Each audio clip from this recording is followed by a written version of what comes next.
Ideologies cannot be considered to have any connections with any real circumstances, situations, difficulties, conditions we encounter or we confront in our lives, or inside of which we are forced to live or we naturally find ourselves,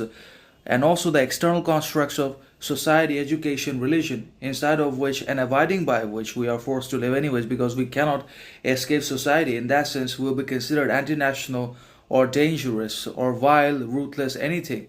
Whenever we try to fulfill our ambitions, follow through our purposes, and also abide by our own self-created, self-taught education, virtues, values, not only are we unnecessarily, unreasonably criticized, condemned, opposed, challenged by the majorities or by the masses in the society who demonstrate and epitomize mediocrity, conformity, violence, desire, lust, addiction,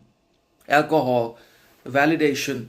and arrogance anyways, but they also are the best tools and instruments and weapons of the government that are used from time to time for wielding violence, for the establishment of competition, rivalry, hostility, and comparison inside of the society. So that's how this differentiation works. So ideology has to do with imagination, because whatever is said inside of an ideology is based on our subjective ways of thinking, even if it's Marxism, communism,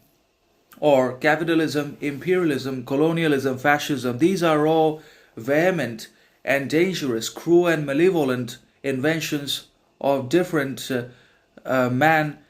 around the world who were dangerous enough to think in such ways and transform them into reality in one way or another. So obviously we have a buffet of ideologies to choose from the modern world, but ultimately we have to decide who we are from the within, what we want to become, and what sort of ideas, virtues, values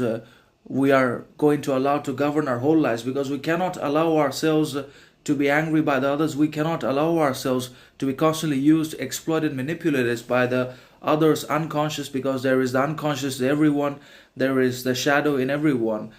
that they don't want to recognize, and they certainly don't have the desire to integrate it, reform it, or embrace it either. But we always make changes, we always resist, revolt, imitate, ignore. As a consequence, directly to that, we neither change nor improve nor evolve in our lives, and the shadow remains in the shadow's place and continues to influence our behavior in one way or another. So we have a whole lot of ideologies, but we have to decide what we want into our lives,